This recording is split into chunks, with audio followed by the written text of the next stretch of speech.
Ready for a very insightful session. Pay attention and let's see what we can take from here.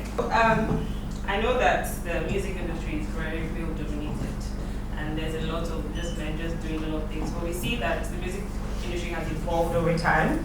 We know that we've gone from doing very little to doing so much more. We've seen artists that are doing things on a global level now. So I'm going to start with you, Stephanie. So you handle music management or talent management and music business. I'm going to ask you, so we know that there's a lot, right? There's a lot that goes on in the music business. There's a lot of moving parts. If you had to describe your role in the music industry, someone that doesn't know anything about it, what would you say? How would you describe that? I would say as a music business manager and sometimes a talent manager, my role is basically being the glue in the entire team. So I have to discuss with the lawyer. I have to make sure that the finances are okay with the accountant. I have to make sure that the branding aligns with whatever strategies we've spoken about, with whatever creative director we're working with at the time. I have to make sure that the PR companies get the narratives right for whatever narrative or campaign that we're working with at the moment. So basically just a glue that puts everyone and everything together. So just glue, pretty good. Okay, great. I'm going to ask some misconceptions. So we know that we're women and we deal with so much more. There's a lot that we deal with.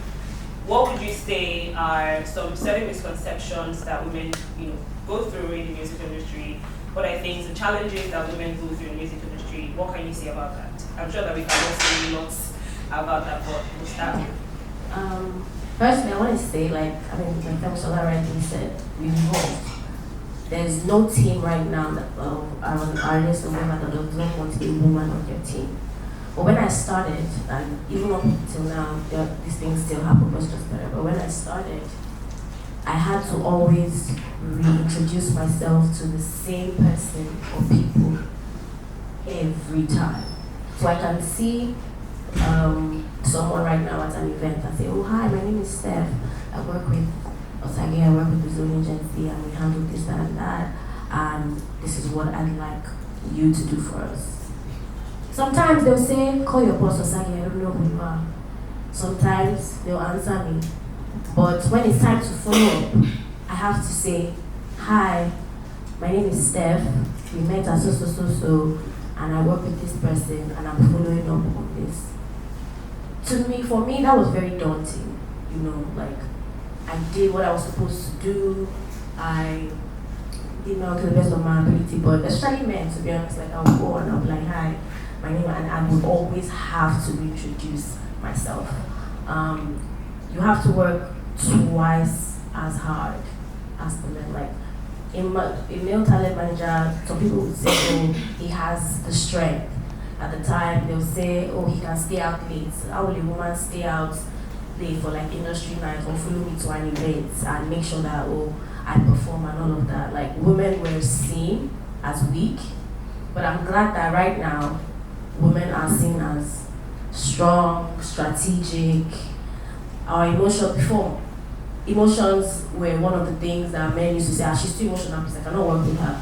But right now, because these men know that, okay, she cares, I've had my talents, my producers tell other people, Steph doesn't play with me, please, she does not play with me. And that's because when it's time to fight, I actually fight their battles oh, they are my children or they are my siblings, basically. So to answer that question, basically reintroducing yourself, the misconception of, you cannot stay out late because you're a woman type thing. Those are the things that I face. But right now, I don't think that that's a problem anymore, to be honest.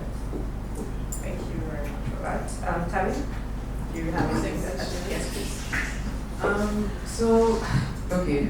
So the first time I resumed at Weaver, the first day I went into work to see, some of the people that I'll be working with. One of the other managers who was already there, a guy, he was like, oh, so this artist is gonna have a female road manager and a female business manager, so he'll be traveling with two women. And then there was somebody else, another lady in the room that just jumped up and was like, what do you mean by that? So when I heard that, I was like, that's an interesting take. So off the bat, like you don't even know how much work I can do, what my experience is. You've already reduced my existence to, okay, you're a woman, it's 2 women that will be following this male artist. And that was interesting to me and it stuck with me. And I went on to win Best Manager of the Year at Maven in 2024. So that was fun. And then there's this other thing that happens where we go out and automatically I'm seen as the artist plus one and not the artist manager. So immediately they want to speak to somebody, the first person they go to is either the male friend that the artist came with or the male promoter in the room. They always assume that, oh, she's just a guest with the artist. That has been interesting because I've had to shut some people down at several occasions. And I think that over the years, I've heard this, okay, there was one particular one that happened and somebody was being disrespectful to my road manager, who I mentioned is also a woman. And I stepped in and I addressed the person. And then later on, he called somebody else and was like, oh, she was so rude to me, da da da. And later on, I went on to hear that the guy said, this is why women should not be managing artists. And I waited for that guy till like 3 months after that happened. When I saw him, I also addressed that issue. So people just tend to assume that because you're a woman, because you have emotions and all that, you're just expected to sit down and be, spoken over, or they just treat you anyhow and you're not supposed to react. And the moment you react, it's like, oh, she's too emotional. I honestly just want everybody to know that we all have emotions, it's just different ways of expressing it. Most guys express their emotions through anger and violence, and other people express it differently. Women, we always want to talk about it, we always want to fix the issue. So in the nightlife space, what have you ever had to put in any boundaries or set boundaries, or just deal with that in your own way? What kind of boundaries have you set to be able to deal with that? Thank you. So firstly, to be able to survive in the nightlife space, you need to be resilient, like a lot. You need to be, not allow your emotions to cloud you. You need to be strong, you need to be patient. And yeah, definitely there have been situations whereby, for example, we can be having a meeting and if I want to say something, they are just already looking down on me because I'm a girl. Or there's also the conception about, oh, she's a nightlife promoter, she's a female nightlife promoter, she goes happy do but she not go to do well, that kind of thing. So it's a lot of undermining. They just look down on you. They just assume that because you're a woman, you can't do, a lot of things. There's some sort of intimidation as well. The intimidation is really, really crazy.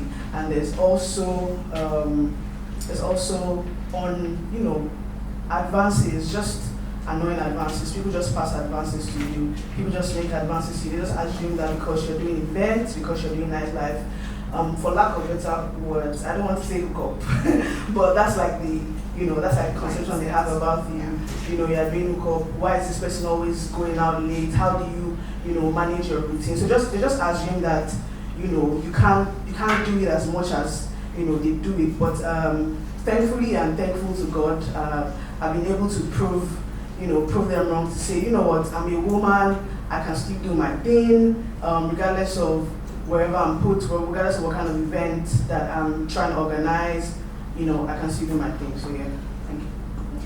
Thank you. Hopefully we get past the point where people have to stop looking at the women and think that they can't do enough, or they just can't take up space. We need to get to a point where we realize that women actually do, as I personally feel like women are amazing. I feel like we can do so much. Anything we set our minds to, we can. So hopefully we're able to move from that point to start, from people start looking at us and seeing that we're amazing and great. So I know that all 3 of you are managers. Yes. So we're going to just touch on management, right? What would you say as an artist manager? What would you say are certain challenges that you've had with managing artists, female, male, but I'll just talk on male now. I'm going to go to Tammy. So Tammy, I know that you manage Bayani. So what are some, how have you sort of handled that, dealing with or managing a male artist in Nigeria today? Well, how's that been for you? If you haven't caught on, my mouth is very sharp. So that has actually helped me a lot. I'm not even gonna front, that has helped me a lot. Because you go into situations where immediately they see you. First of all, I'm very tiny, and my aunt is like almost 6 feet tall. So whenever we walk into a room, they're automatically looking for the other person who is actually the manager. There was one time that they said to my roadie, hey, want to speak to the manager because we need, it was a brand, we need the artist to do this, we're already on ground. So I jumped out of the car, I was like, hey, it was 3 guys. I was like, hey, I heard you guys were looking for the manager because you need Bayani to do this. None of them answered me. They literally continued their conversation like nobody was talking to them. I repeated myself again. I said, oh, somebody said I should come and, because you want Bayani to do something. They did not answer me. So I just stood there and stared at them. We were staring at each other, they were having a conversation going, and I know they heard me. So like 2 minutes later, the promoter comes in, and they're like, hey, so we need Bayani to do, where is his manager? And the promoter pointed at me. And I stood and I smiled at them. And they were like, oh no, so it's not like we're ignoring you, it's just that we wanted to finalize what we were talking about, and this is what we wanted to do. Immediately my answer was no, and I walked away. In those situations, in the moment you are tempted to say things that you shouldn't say, but you have to remember who you are at all times. People will test you, I promise you they will test you. They will test your patience, they will test your intelligence, they will test your anger limits. But when you're working with somebody, you have to remember, it's not just your reputation, you're basically a mirror for the artist, you're a mirror for the label, and at the end of the day, any altercation they have with you, they're going to associate it or affiliate it with the person you're working with. If anything happens, to be like, Bayani's manager was so rude to me, all these people that they employ are leaving, that kind of thing. So in every situation, always have it at the back of your mind that you're a representative of somebody that is sort of bigger than you, and just handle it with grace and with care. Another thing that I've noticed that people tend to do is that, so funny thing, when I speak to people on the phone sometimes, they immediately assume that I'm a guy because of how deep my voice is. Or when they text me, they say, hello sir, or good afternoon sir.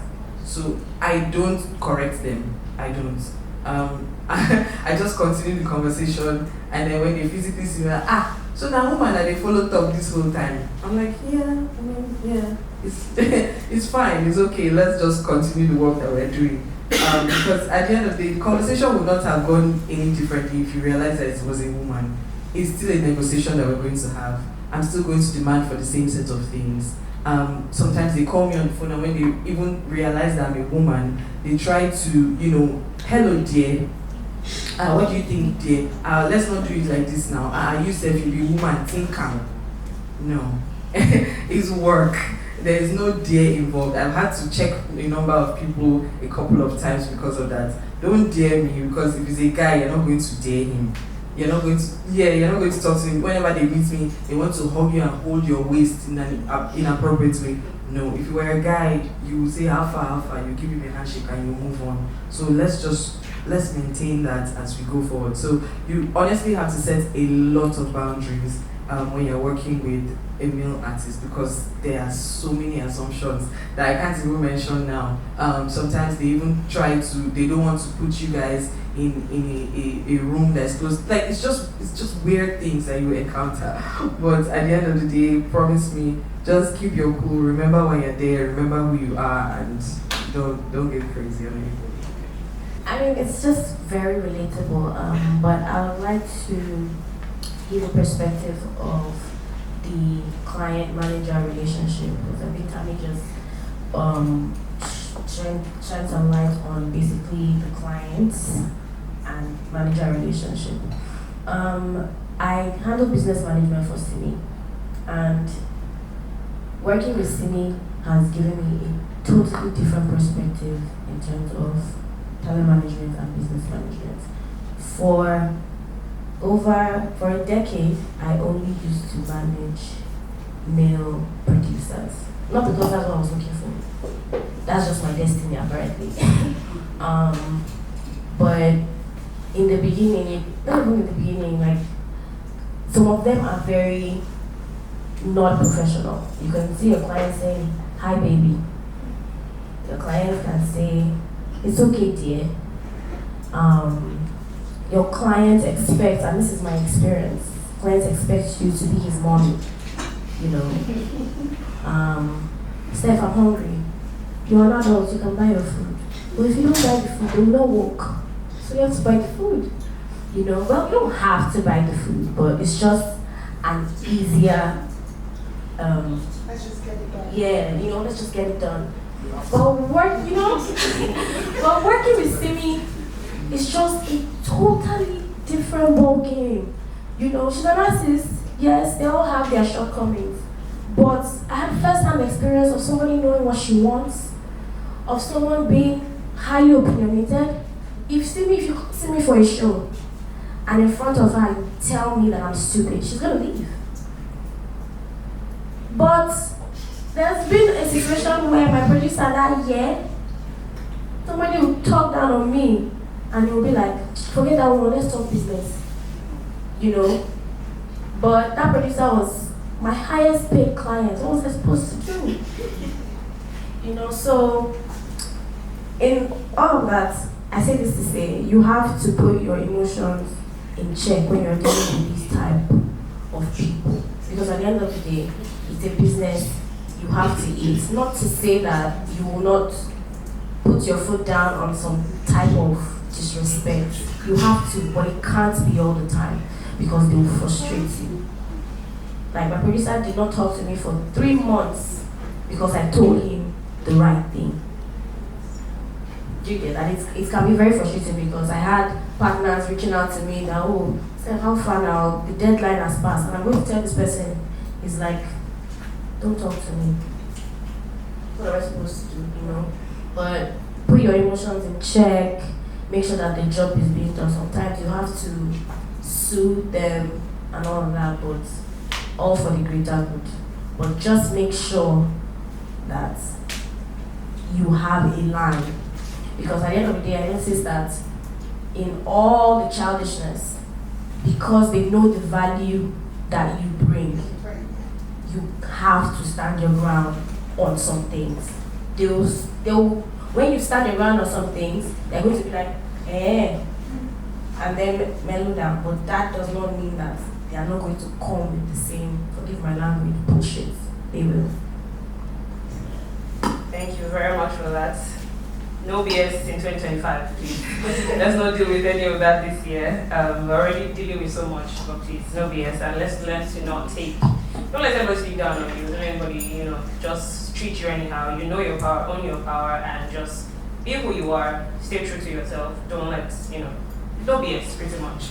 But just to leverage on what you said, Stephanie, about dealing with artists that are just going left, like if we follow for better word, that are not just aligning with your vision.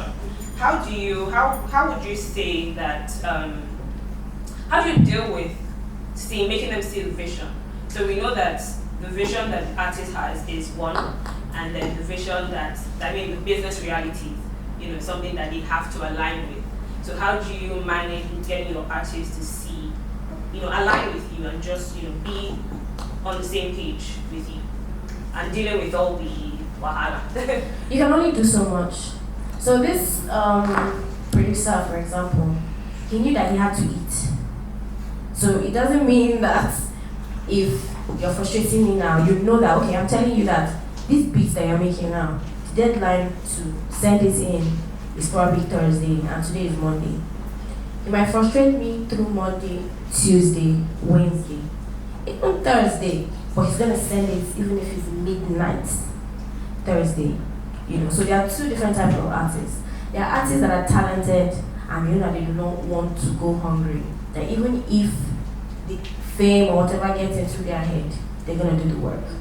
So those are the ones that, okay, you can decide that, you know what, you're annoying me, but I'll stay and I can still talk to you. There are the other ones now that they don't, all they want is the money. And I've worked with one, got him a publishing deal, beautiful money, you know, and before that deal, he was so hungry, he wanted to work. I said, give me a deal now, I want to work, that thing. And I did. And the money got into your account, and you just stopped working. Guy, we have to go to Ghana to work. Oh, travel again. We have to go to Spain to work. Oh, most of I don't want to travel. For those, there's really nothing that you can do.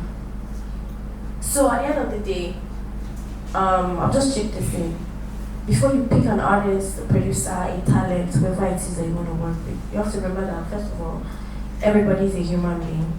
Secondly, what is their discipline like? Discipline is very, very important.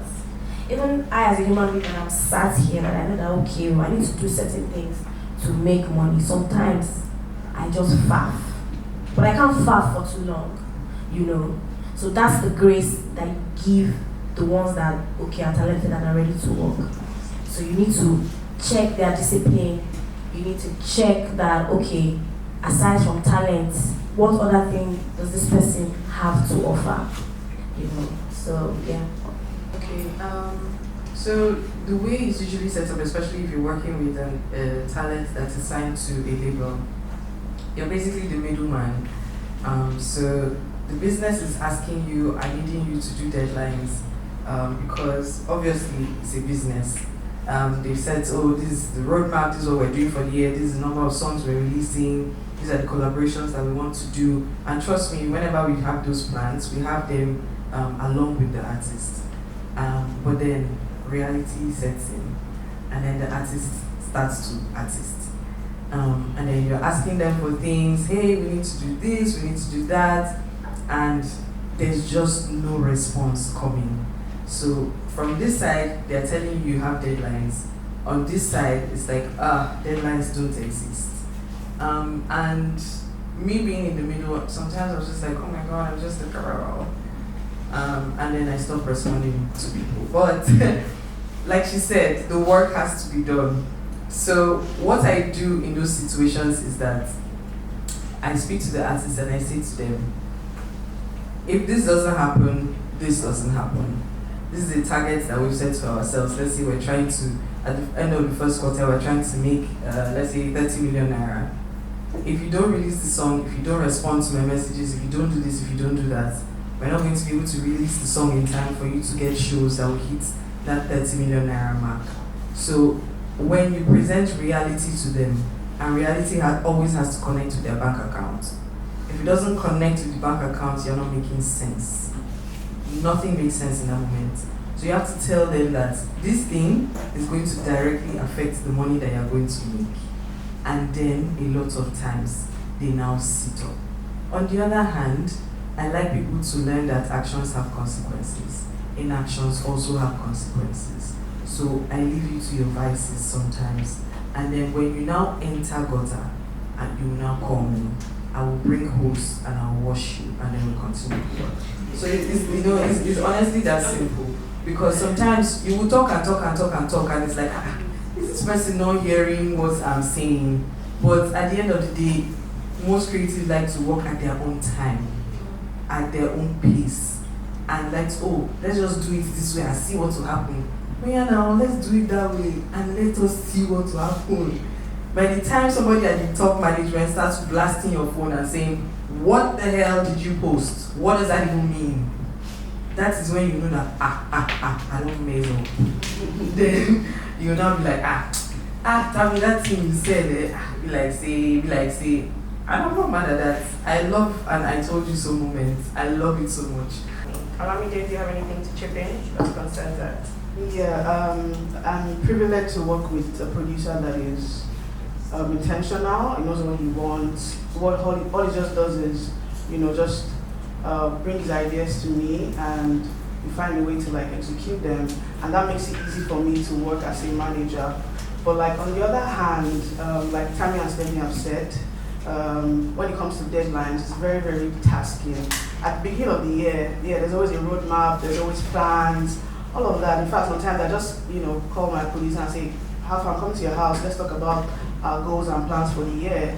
But along the line, there's always something, right? And me, I'm a very blunt person. I like to do a lot of reality checks. I'm like, yo, like Stephanie said, if you are not going to release this beat, or if you're not going to release this, there's not going to be money's not going to be made. Look at the charts, look at social media. Are you trending? What is your goal? What are you trying to achieve? So I just do a lot of reality check. Like, what do you really want for yourself? I can decide to baby you as much as possible, but I still come back to doing reality checks. Like, it is your brand, it is you. I'm just doing a lot of representation. I'm your artist, I'm your manager, but everything ends with you. So what do you really want for yourself? And again, sometimes I just let it, I just let things happen and say, okay, let it happen and see how it pans out. And if the producer sees that, okay, this thing did not go the right way, he now checks them and says, okay, let's do it the right way. So yeah, that's it. So we're just going to talk about Women supporting women. Yes, we're going to touch on that topic. And just pretty much leveraging the relationships that you have in the nightlife space, in the music industry. It's about who you know, what you know, but again, who you know. We know how that works in Nigeria. How has that worked for you? What kind of relationships have you built so far? How far has authentic friendships, relationships sort of helped you grow in this space? Yeah. Thank you. So in the entertainment space, I always say that relationships are like 90% of what drives it. If you don't have a relationship, or if you don't know how to network with people, it's not really going to work out for you. And I'm happy that I have, like you said, an authentic friend group. Tammy, for example, she has something called Talk to My Manager, and platforms like that has really helped people like us. But the thing is, funny stories. The first person that put me onto nightlife was a guy. Shout out to Shodi Eternal King. He just believed in me and said, you know what, I think you have the energy, I think you can do this. Why not do this? And another person that I reached out to when I was about to do my first event was Boyga in Hennessy. I just reached out to him, I was like, I want to do my event, and sent him my pitch deck, and he just believed in me and just gave me money and said, do what you can do. But yeah, talking about relationships are very important. I've built a lot of relationships. That's the bedrock of entertainment, of nightlife, a lot of relationships. With anybody, I feel like for nightlife, everybody's a stakeholder, from the DJ to the promoter, to the event producer, to everybody. You need to even the bouncers at the club, even the ushers, you need to build the relationship, and to definitely help you go far. You can decide to start your own platform tomorrow with offering this kind of services, and yeah, it's definitely helped you. The relationships I've had, people have really put me on. There are a lot of people, to be honest. I can't mention everybody, but it has really helped me. There are times that I don't know something, I can just call my friend in the music space and say, what do you think about this deck? What do you think about this idea? Is there any ideas that you have to help me with, just go with the flow? So yeah, relationships have really helped me in the nightlife and event space. Yeah. So my next question is, for women in the room now, we have a lot of women here, who want to lead, whether as managers, as label executives, or business owners. What skills would you say that they need to have? Tammy, let me start. So I would say educate yourself. That would be the first thing. Educate yourself. When I came into this space, I came in freshly with lawyer knowledge. Everything, go to courts, this is what I learned in law school, right? And then I came into the space, music space. I never heard of entertainment or music law when I was doing law. And so everything was pretty much new to me. So I took out 1 week to go to my colleague and sit down with her. And I went through every single contract that the company had. Every single one, and I'm not even joking. And these contracts were 32 pages long. You know how you have those 360 agreements where that year they are signing, even if you want to paint your toenail, they want to collect money from it. Those kind of deals. I sat down and went through every single one of them for CK, Blackbone, Street Billionaires, every single one of them in Lagos. I went through them, and then I started educating myself and continuing in that path. I also had somebody else, so good to have a mentor too. I also had somebody else who was my sister's friend, male, not female, male. He was really big in space. His name is Demilade. Until today, I still look to Demilade for guidance sometimes. So I call him whenever I need something or whenever I'm confused about something and I need help. I also do that a lot. So that's the second thing, mentorship. 3, networking, like she said. So you always have to be in a networking mode.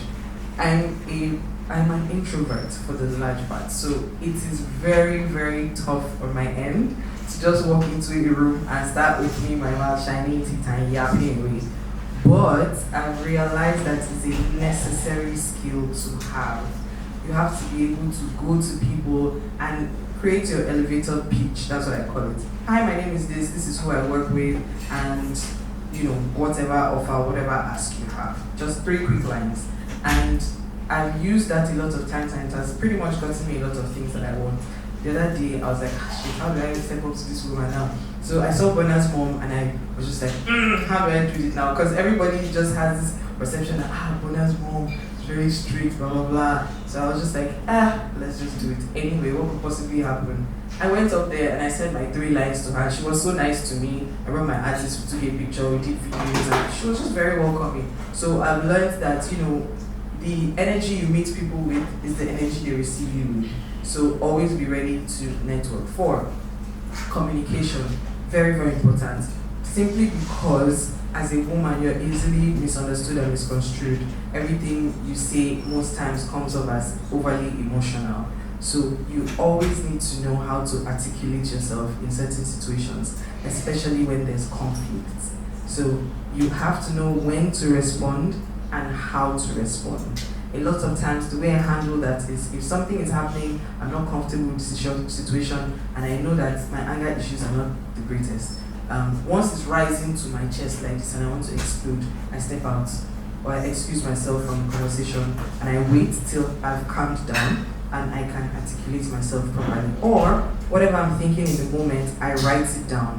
When you write it down, that's when you now realize how harsh or how emotional you have been. And then you now sit down and edit your thoughts. Literally just bringing out what is in your head, you're editing it on paper and seeing the craziness go away as you're taking out things from it. So communication is also very, very necessary. And I think just generally being hardworking, let me be honest with you, because the job is a lot. Especially if you were trained a lawyer, you know that, okay, there's a lot of work to become a lawyer. So if you apply that skill into this other part of yourself or whatever you were trained as, it's not easy to go through university as a whole, even if you trained to be a botanist or whatever you are right now. It's not easy. So apply that energy, apply that dedication that you put into whatever it is you're having now. 6, is this a lot? You guys are taking notes.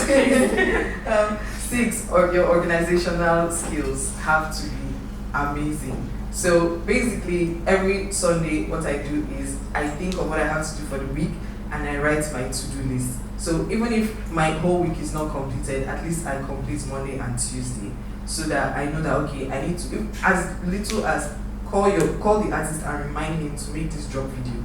Call so person, call marketing, message this person, send this email. It is littlest tasks. As a matter of fact, this seminar was in my calendar. It has to be there, because a lot of times you get so busy with things happening on the road that you tend to forget what you're supposed to do. And when you do that, when you keep track of the work that you're doing, it helps you later. So if somebody comes to you and says, oh, you didn't even do this, you didn't even do that, oh God, my calendar is here, I did it. I sent you the email, Mark has completed, I did it. It's there, go and check your email. Maybe you're the one that didn't see it, maybe you're the one that didn't notice, but I've done the thing. It was now up to you to respond. So organization skills have to be top notch. Another thing, speaking. You're going to be in a lot of rooms, and these rooms require you to be as articulate and sensible as humanly possible. You have a limited time to make an impression on people. Use that time wisely, because your role is you're advocating for your artist, right? And you're going to probably sit in a room with maybe the head of marketing for Spotify or Apple Music. Don't go there and say, this your work is good or it's very sweet. You don't hear my artist song, those kind of, just, you have to be able to speak like a sensible person that is actually representing your artist. You go into a place, you go to, they invite your artist to go and, perform at Aso Rock. Don't go there looking crazy. Look decent, carry yourself in a certain way, because at the end of the day, if you are in the room, it means you are meant to be in the room. So just behave like it, act like nobody is less than you in the room. You are there for a reason, so present yourself accordingly. So yeah, that's it. Thank you very much. I hope you all very, very educated. The next question is for Stephanie. So we know that a lot of women are trying to break into the music industry. Some of them don't know what to do. They don't know how to go about it. They don't know the steps that they need to take. And it's not easy, to be honest. Going into any industry, you need to, sort of fortify yourself, and you need to know the things to do, know how to go about those things. So as someone who is thriving in the music industry now, what practical steps would you see that women who are trying to start a career in music, what do you think that they need to do? What steps do they need to take? You have to be knowledgeable. You have to know everything. And when I say everything, I mean everything about the music industry. It doesn't have to be in depth. It can be the basics, but you have to know everything. Now, that's one. On the second hand, your niche, the value that you bring. Knowing everything helps your niche, if that makes sense. So, for example, you know about A&Ring, you know about maybe music promotion, you know about nightlife, but what you really want to do is the business of music, Practice, they say, make perfect. Read, research. There's a lot of information online, work hard on that niche, because that's the value that you're going to bring into the industry. Another thing is consistency. It's hard. I'm not even going to mince words. It's very, very hard, especially as a woman. But you have to be consistent. I didn't make money till my 5th year in the industry. I was collecting salary. I was going to work every day. I was working with my mentor at the time. But my first money that I was like, so music has money, was in my 5th year. And you see that those first 4 years, Osage was one of the people that put me on. I used to go out, I used to cry. So I was like, I don't have money. I was like, this job is too daunting, it's too stressful, and then you send me to go on the field, nobody really knows me, which makes it very hard. And that time I was coming from Ikorodu. So Ikorodu to maybe VI for industry nights that time, I was tired. But I kept telling myself that, Steph, there's nothing else that you're going to do with your life. It's not as if I wanted to do anything else, I wouldn't have done it. But I was very persistent, and I was like, this music business. Because there was something Osage actually told me that stuck with me. She said, music money is a lot, it's like blood money, but it's also very slow to come. However, when it does, it comes like shower from heaven. And I'll tell you for free that yes, after my 5th year, there were opportunities, there was so much money, it was like, yeah, okay, let's keep going, So consistency is key. You have to be knowledgeable, like I said before, read a lot, because whatever you're reading is going to come in handy in those rooms, and it's going to come in handy when you're actually interacting with these talents. It's going to come in handy in a lot of ways. And in an industry like ours, where one person does a lot, not necessarily because, some people do that because they are greedy, but in the beginning, the artist or producer cannot hire a talent manager, a business manager, an accountant, a legal person, a roadie. Like, so you have to be, for the most part in the beginning, 10 people for one person. So that's another reason why you have to actually read a lot while carving that niche for yourself. I was telling my colleagues like not so long ago that I started as a talent manager. I started as a PA, but in terms of like the main job in the industry, I started as a talent manager. But experience just threw me into business management.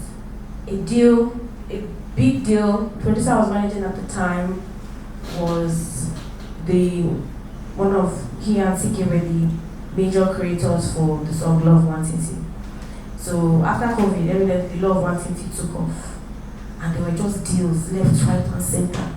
And this is me who just wakes up in the morning to handle brand identity, handle his day-to-day, handle whether, like, where are you going to work, to like find opportunities for him. And this plethora of deals just came to me. No experience, nothing. But there was nobody else to do it. So thankfully, because of some knowledge that I acquired, I started. And that situation was the beginning of me reading contracts. I was telling myself there, even now that, yes, so there may be some legal, but it's English. So I started reading every single contract. And then I hired a lawyer for him. And then between me and the lawyer, we have discussions. I will ask questions. You have to explain to me what clause 2AII means. Because at the end of the day, I have to take it to him and explain it to him like he's a baby. So all of that helped me to be a great business manager that I am today. And from there, I just started majoring in business management. So you have to be knowledgeable. Again, because if you walk into a room, you're already undermined as a woman. When you open your mouth and the thing that's coming out from your mouth in your head makes sense, the men will look. Some may be jealous, some may be envious, like, who's this? But they will listen to you. And that's why we're here now in the industry where almost every team wants a woman on, like almost every artist wants a woman on their team rather. So yeah. So Lami B, this question is for you. How important would you say that personal branding is in the music industry, in the nightlife space? How do you think that, or how do I say, seeing it as very important, their image, your brand, how important do you think that personal branding is in nightlife? Okay, thank you. So, firstly, you should know that your brand is your power. I mean, your brand will influence bookings, will influence people will draw people to you. Personal brand is very important. Like, even to the point of like your fashion look, your fashion sense. There was a point in my life where I used to wear shades, and it became a part of me. You know that in fact, when I take it off, people are like, "Lambda, okay, something wrong with your eyes."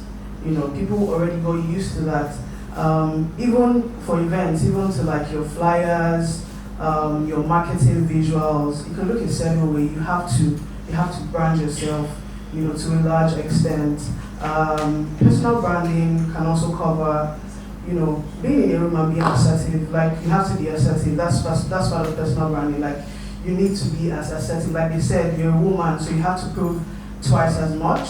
So you need to be confident. Like, if people see you already, they already know that, okay, this person is coming with something, right? So you need to be very assertive. Every aspect, every facet of whatever you're doing, you know, you need to brand yourself. Like I said, it could be your flyers, it could be marketing visuals, it could be how you spread the word, you know, yeah, a lot of other things. So personal branding is very, very important. Wear a nice wig, look cute. If you don't do makeup, it's fine, you know, but just look good enough so that people take you seriously. So I now have another question for you, Lamidi, and this is for nightlife. So we know that the Lagos nightlife is something else, it's crazy. And we see that, okay, a lot of artists go into the pubs now, go out at night. How important would you say that nightlife is in the music industry or for an artist? Do you think that if you're an artist, you don't need to sort of go out, you don't need to attend events, you don't need to have any sort of visibility at all? So there's some artists that just say, oh, it's not my thing, you know, and that's okay. It's very okay for it not to be your thing. But do you think that from time to time you should? Do you think that there's a huge role that nightlife plays, or we're not even doing enough with it? So what would you say about that? Okay, first of all, nightlife and music, entertainment, everything is intertwined. I always tell artists a lot that you have to go out, you have to network, and that's like one of their challenges. Nightlife and music, you know, have a lot of, you know, relations because, for example, you're an artist, you're dropping the new music, how do you promote it? There are things called club tours, right? One avenue or a channel to promote your music is to do a lot of club tours. And club tours means that you're basically doing like, you're touring different clubs to get your music played and having DJs also play the music, right? So nightlife and music are very, very intertwined. It's very important for artists to go out because there are times that you go out and you can even strike a deal in the night. You know, there are deals that you can strike in the night. I've met like, you know, brand managers with my producer, you know, just a little bit of introduction to say, oh, meet Andre vibes, you know, oh, produce, calm down, oh, nice, okay, let's see what we can do together. So as an artist, nightlife is definitely important for you because nightlife also spans across, like I said, DJs. DJs are part of nightlife, so that's a very, very important. That's a very, very important relation that you should have as an artist. You know, have relations with DJs. Make sure that the DJs are playing your song. That even if you're not there, they can always play your song at any given time. So yeah, it's very, very important. So I know that you work independently. How has that been? How have you been able to navigate the music industry independently? The value that I bring has been my superpower, to be honest. Just to back off what Tammy spoke about in terms of like networking. As an introvert, I've had to depend on the people who put me on their network before I now became that person that used to go out. So like I said earlier, when I met bad guys that year, evidently worked, grew, graduated, but then again, if I needed anything at any given time, I would hit up Femsor. And then I met Osage, who I worked with for another 5 years, who was my mentor, who is still my mentor. And I can't count how many times I've gone to Osage and I'm Osage, I have this pitch deck, who, you know anybody at Hennessy, do you know anybody at Martell type thing. So I'll say my people have been my power. Not a lot of people, because again, I used to be a shy kid. I didn't want to go anywhere, no matter how many times Osage would send me somewhere. I'd rather just stay in one corner and press my phone. But their network and then the value that I have garnered through my experience has also been what has helped me in my entire independent journey. I've been independent for 6 years, and in that time, I've had quite a lot of good achievements that can only be, I'm only thankful to God and my people, to be very honest. But then again, there's also the part of consistency and also standing my ground. And now this is not to say I don't have friends, but the fact that I didn't have a lot of friends in the industry also helped me and my negotiating power. Because getting into the industry, you're going to have a lot of brothers and sisters when it comes to clearing music. You're going to have a lot of family members when it comes to negotiating business for your clients. But you need to know that your first and primary obligation is to your clients. It's not to your borrowed brothers or sisters. I went to a place about 2 weeks ago, and 2 people came to meet me and were like, you're the reason why I did not clear that song, that year. And one person came, I was talking to somebody, and that person came, and the person was telling the person I was talking to that she's not your friend though. That when it's time to clear your music, she's not going to answer you type thing. On one hand, that may not be a good thing. But on another hand, it's a great thing. Because at least they know that they can't bring nonsense to you, your clients. Sometimes I think that maybe if I was a little bit friendlier, maybe my clients would have more opportunities.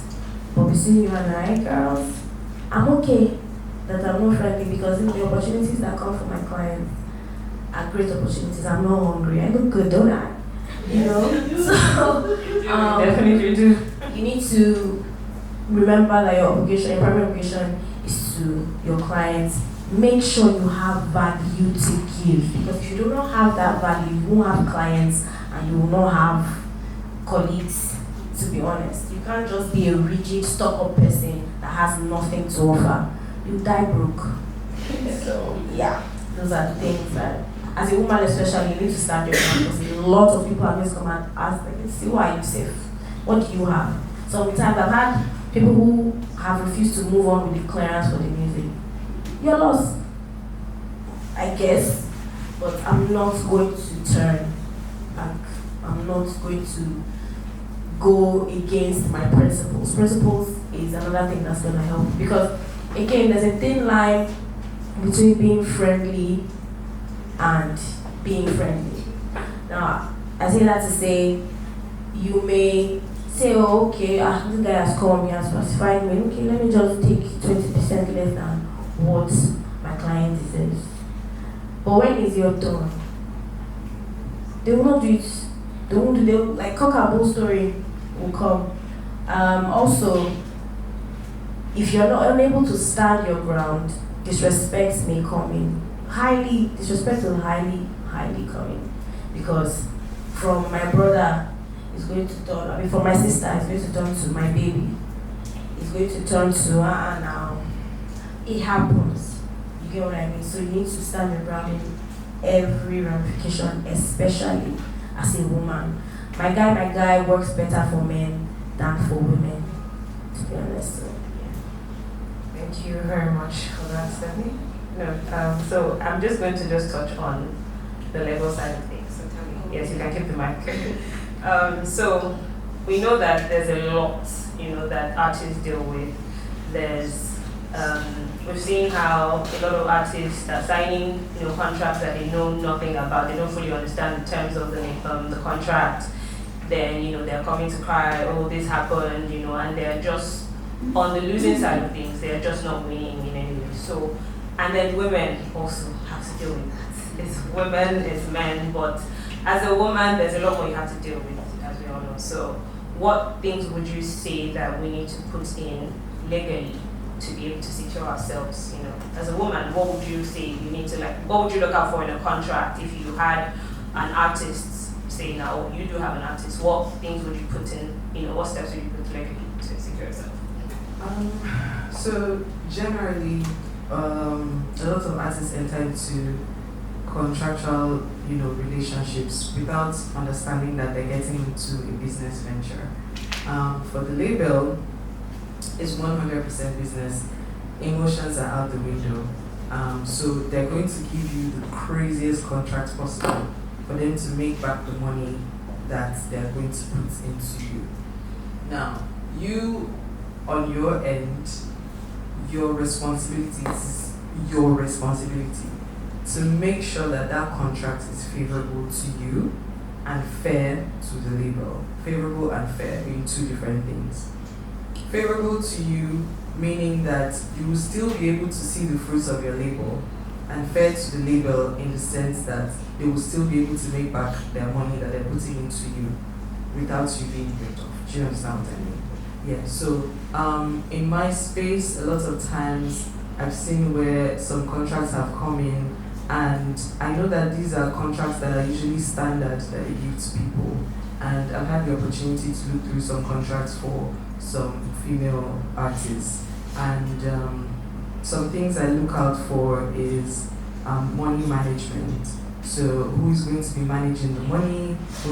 How are we going to be able to audit the accounts? for the money that is coming in, who is directly, because some labels choose to pick a manager for the artist. So in that case, who is the manager going to be? A lot of times I advocate for, especially female artists, to pick their own managers. So it's somebody that they're comfortable being around, so that it doesn't get to a stage where it's, oh, had I known, or this guy was looking at me some type of way and I was not comfortable with him in the room when I was doing this or that. So I usually advise that female artists look to find, I don't want to say female managers, but I'll say female managers because there's an understanding there, there's a synergy there that you probably will not have with your male manager. Sometimes you just be like, okay, I'm having a hormonal this thing, you have pimples on your face. If you have a female manager, she knows that she should carry certain things in her bag for you. Exactly. She knows that, oh, this is the time of the month and she's supposed to constantly have, certain things in her possession for you. So there's a way that having a woman around you would look out for you, different from when you have a man around you. They're more caring, more nurturing, more understanding, more open to, having certain conversations that you probably not necessarily be comfortable with having with a male manager. So those are some of the things that I look out for. Who is managing the money? Who is your manager going to be? What's the relationship going to be like? So that you're able to have as much input as possible. Because sometimes some labels, they tend to want to have like 90% authority over the things that you do. And as a creative, there's this thing that is big with ownerships when you're working with creatives. Even as little as an idea that you want them to do, the fastest way to get them to execute it is to make them think that they came up with it. So ownership is always a great thing that I look out for. Who is having the final say? The label, are they only going to have just like an advisory role, or they're going to have the final say? And if they're having the final say, how is it going to be done? Is it via emails, via meeting, whatever. So those are some things that I pretty much just look out for, able to protect women, because we all know that at the end of the day, even to the highest, Senate rounds, we're seeing, women are really not the priority. So yeah, we're really going through a lot. So it makes sense that when you're in certain rooms, you make things easier for the next person that is coming. My women helping women story has not been the greatest. Let me not lie to you. Women have not been nice to me as I was coming up. The only two most important and powerful people in my life that are my mom and my sister, and they always make it a point of duty to pour into me. And as little as my mom calling me a princess. My mom always calls me that, even though that's not my name. My mom always calls me a princess, but it may be very mundane and trivial to somebody else, but to me, in certain situations, it makes me think like, okay, how will a princess handle this? Will she flip out, or will she just maintain her princessly nature and just trot out of there? Those kind of little things. My sister would also always tell me, you're better than that. So I always have that at the back of my mind.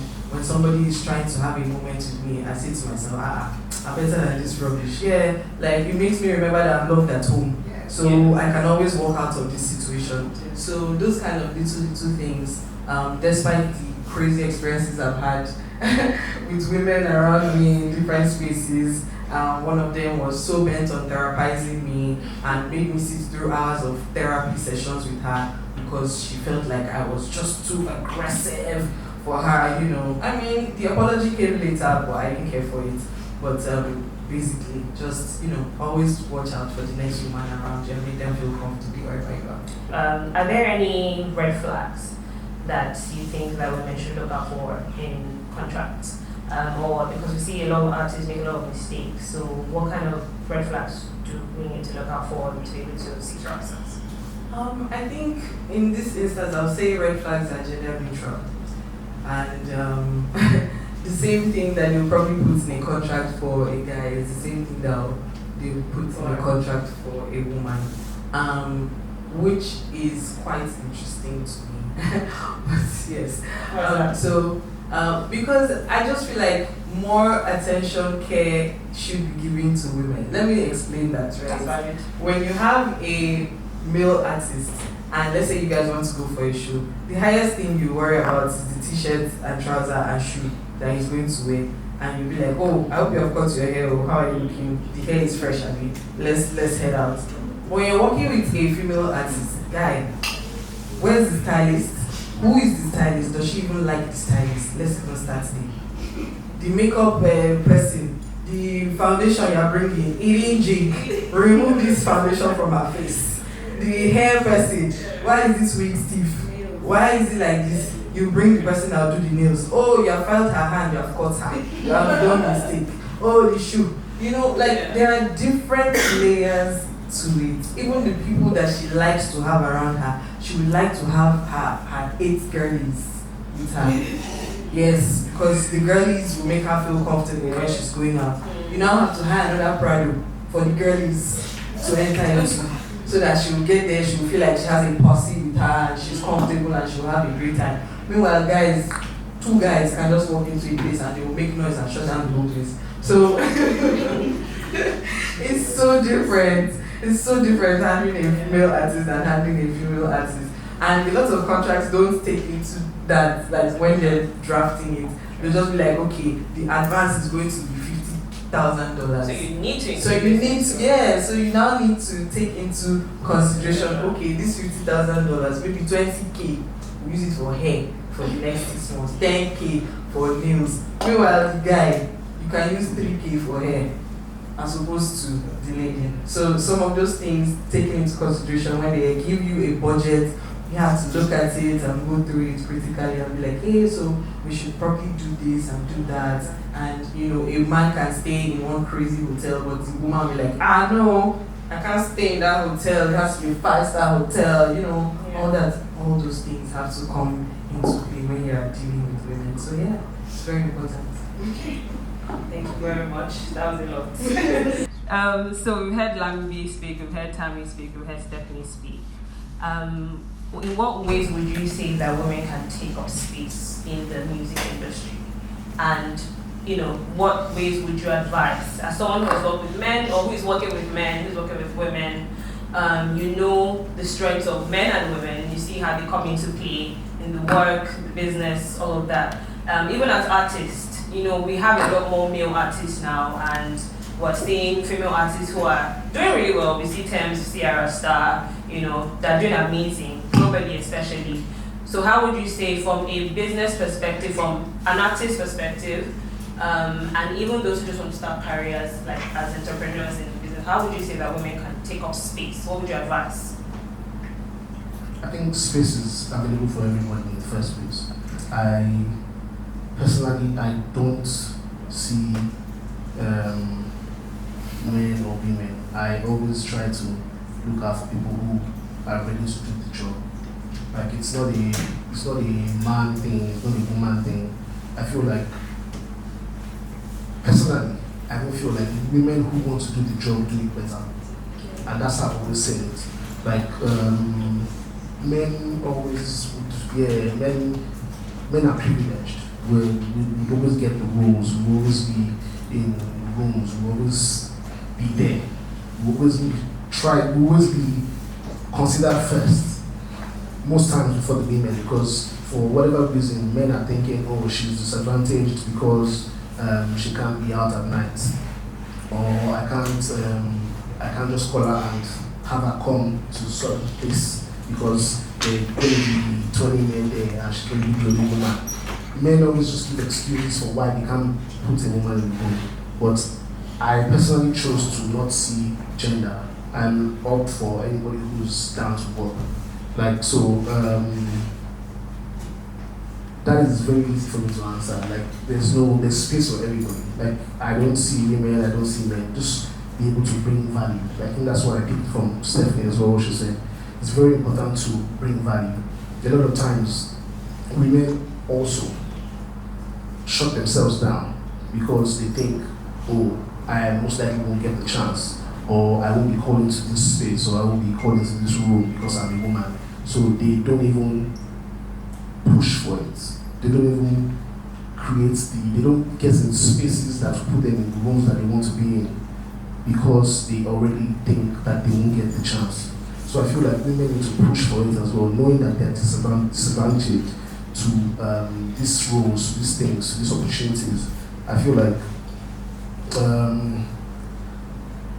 they need to understand that the men push. Forget that we have the privilege. Men also push. Women need to push. Women need to push just as much as men. I know that women will always say, and please, and for women, every day, all day, every day, and for women, always. So I just always say to women, don't take a back seat. Don't give excuses. Push. Like you see these women that are sitting here, I know how much they've pushed. Whether it's personally or just watching from my own corner and I'm just looking at what they're doing. They are pushing every day, every time I see them. I don't say it to them enough. I don't maybe tell them because sometimes you don't want to make the person feel like maybe they're causing you right. There's so much more to achieve. There's so much more to do. It's never ends. If this is what you really want to do, it just never ends. Like this is, you sleep, eat, drink, wake up, this thing. Like there's no, and one thing I picked from what they've been saying is, if you really want to be in this space, I mean these days obviously like typical economy, everybody needs a second job, a third gig, something on the side to bring in money. That's fine. But if you really want to be in this space, you have to know that you are locked in. There's no chance of, oh, I want to be able to focus on 3 other businesses. I want to try and, there's no chance for it. I'm sorry. It's even worse because you're a woman. Because already you are playing second field. The man already gets to go just because he's a man, even if he doesn't have sense. You get me? Like, so you have to understand that as a woman, you already have to do double work. So you have to lock in. It's not there's no play, there's no chance to just be faffing around. You have to double lock in. And I feel like because women try to the ones that have clicked it, they want to double lock in, so sometimes they over double lock in. So you see women now, a lot of my female friends in the industry, managers and whatever, I just laugh sometimes because there's a lot of disrespect that comes with being in this space, especially as a woman. The men get disrespect as well, but women get triple disrespect because, I mean, you're a woman, a guy is already looking at you and checking you out and thinking, she looks cute, maybe I can turn this conversation into a sexual one or whatever it is, even if she doesn't want. But so you need to understand that the value that you bring is very important. It's not a chance to just manage somebody because you want to get into concert venues and enjoy the concert. It's not because, you get me, like some people just want to manage, I also be in a certain space because I want to be able to attend Redeem Unplugged, or I want to be able to attend this whatever concert. No, that's not, you have to understand that more than half the time, I've been doing this for well over a decade, and I can count the number, I've been to 1,000,001 concerts, I can count the number of times that I've actually watched the concert, because I'm backstage, making sure that my talent is comfortable, making sure that they get what they want, making sure that nobody is in their space and they're not now, because they will say to them, you have to do this job, male or female. You are, I mean, on the back end now, managers, you have to do this job. Yes, somebody can come and sit beside the talent, for example, and he's not comfortable, or she's not comfortable if it's a female artist. And she will say to the person, she will smile with the person, and say, oh, hey, and we're having conversations, and texting you and blasting you. Like, where are you? Why are you not here? Who is this person beside me? Why are they talking to me? So there's a lot of things that we have to go through that people don't see. So you have to be ready to do the dirty job. You have to play back up a lot of times. A lot of people don't like me, but if you don't like me on the job, it's fine. It's not personal. Like I was working and you don't like me because I was working. So I didn't disrespect you on the personal level. I didn't come to you and shut you down or do anything. It was just because I was doing my job. And if it's that, it's fine. You don't have to like me. So I think we need to learn that as well. That you can't allow yourself be too soft because you're a woman, or you just also in trying to finding the balance. You also can't be too hard because they will now bring the narrative of it's because she's a woman, that's why she will be on her period. Whatever, you get me. So there needs to be some kind of balance because women are more emotional. They would take more things emotionally than maybe men would. We would just toss some things to the side, but you have to understand that you have to think like a man, unfortunately, because unfortunately it's a man's world.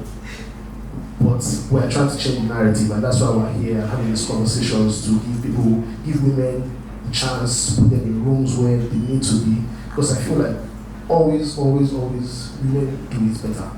I'm a man, I try my best, but I know that women do it better. Yes. So very, very interesting because a lot of times you need to understand that as you go on, you will think that you're a good judge of character and you can pick people and you understand how this thing goes. Sometimes you would have to, there's so many, it's a cocktail of different things. There's, this person is talented. This person can make money. So there's the business part. There's also the personal part where this person is ill-disciplined. This person can't keep to time. This person can't take care of themselves. But you now have to wait and find the balance and think, okay, you know what? Can I deal with this? The same way as picking friends, the same way as picking a partner. Like, you have to weigh the pros against the cons. Like, how does it work for me? What does it make sense? Can I do this in the long run? I'm not here for the short term. So, like, it's very, very important. Like, I will give my own personal example. I've managed Fast for well over a decade.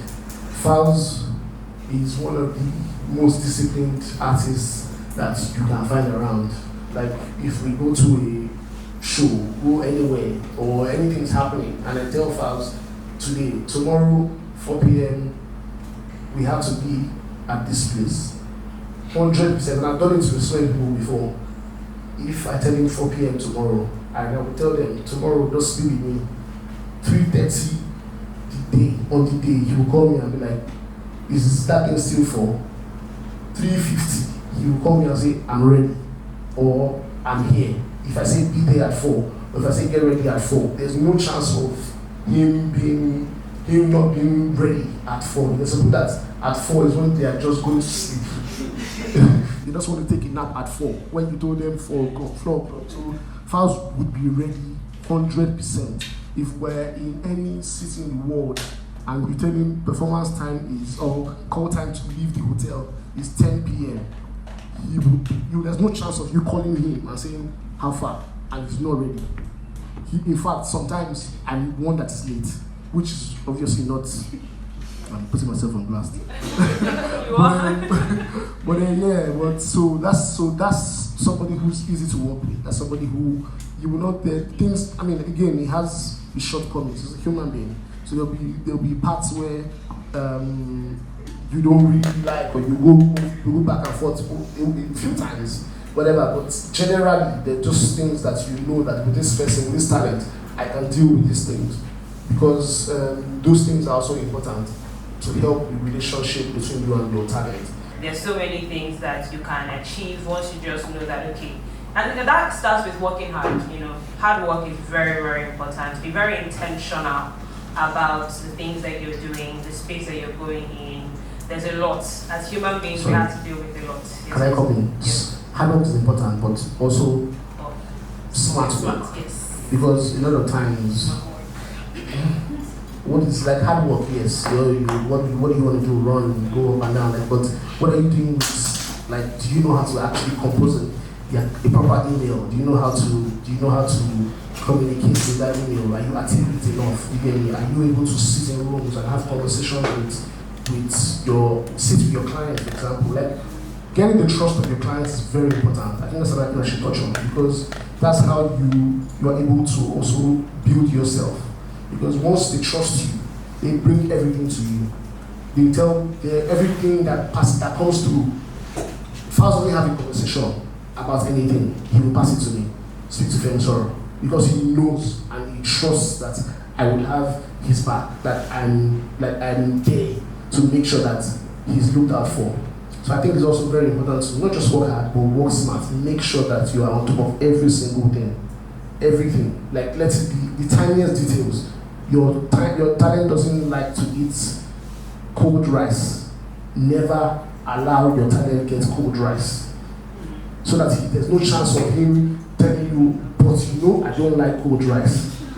Once that happens once, twice, he's not going to say it again. But he's looking at you like, this guy doesn't know what he's doing. So your talent doesn't like cold water. Never became like those the tiniest details. That's how you actually earn their trust. And once you earn their trust, and once they know that you have their back, they know that you are paying attention to. It's like having a girlfriend, having a boyfriend. Like sometimes you don't have to say some things. Your guy just knows this is how my babe likes her stuff. And once he does it for you, you might not say it back, but you're excited. And that's just how it is, to be honest. It's like having a baby, it's like having a child. I say talents are like children. I have so many. You have to constantly think for them, constantly be in their space, constantly call them and be there. And it doesn't matter what you are dealing with. 1 million other things by yourself. If you are even depressed, unfortunately, I'm sorry. Like, keep your depression to the side. You get me? Like, this is the life that you've chosen. And if you have decided to be here, then you must align. Like, you can go back and be depressed. But as long as you've not said, I'm not doing this anymore, you must be there to do what you are supposed to do. There's no chance of, I'm emotional, I'm feeling down, I'm not feeling okay. Communicate it. You can, I would assume that you're dealing with somebody who's also humane and understand that, oh, I'm not feeling well, or I'm not in the mood, and they will also get it. But yeah, that's what I'm teaching. Sorry. Thank you very much. So I hope that we've all learned a lot from this session. I'm sure that we've all learned a lot, because I definitely have taken one or two things. I don't work in the event space, or rather in the music industry. I'm a banker, but I've had a little bit with events here and there. Still, I head the events and sponsors, so I know a lot that goes on in there. But why are you playing it down? I'm sorry? Why are you playing what you've done now? I'm not playing it down, but I used to work in Box and events. I used to head the events there. It's a lot, and trust me, you guys are doing a lot. I know the things that go behind the scenes, and it's a whole lot. I know the things that I look out for now when I'm looking for proposals and sponsorship proposals and the kind of artists I want to work with.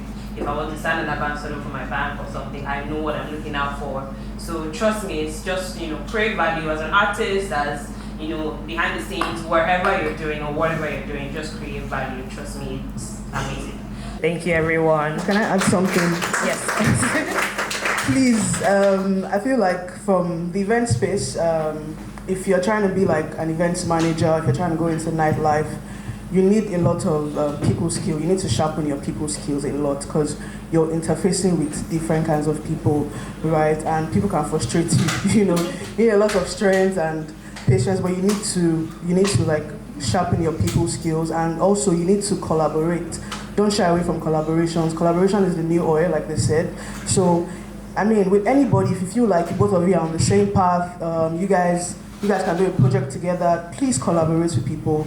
Collaborate with as many people as possible. Thank you very much, guys, for coming out. We appreciate your time, the effort put in, sitting down here through these sessions and listening to all these beautiful women give their knowledge and all the whatever it is that they've learned over time. I really appreciate their time as well. Please give a round of applause for them. For you guys who came through as well, for sitting through this. Again, I say thank you. I want to give a big shout out to my team, people that work with me. Literally, I had the idea for this, I think it was probably 5 days ago, and I just started working on it immediately, and everybody came through, put efforts. Sonkele, Balumi, Deborah, and Yano. I have a team full of women. That's amazing. So I have my team is full of women, and I'm always open to working with women as long as they're willing to bring value and do the work. And I don't really care. So again, thank you very much, guys. We have a goodie bag for you as you leave. There's food, there's drinks if you want alcohol, if you want anything, just everything. Thank you very much.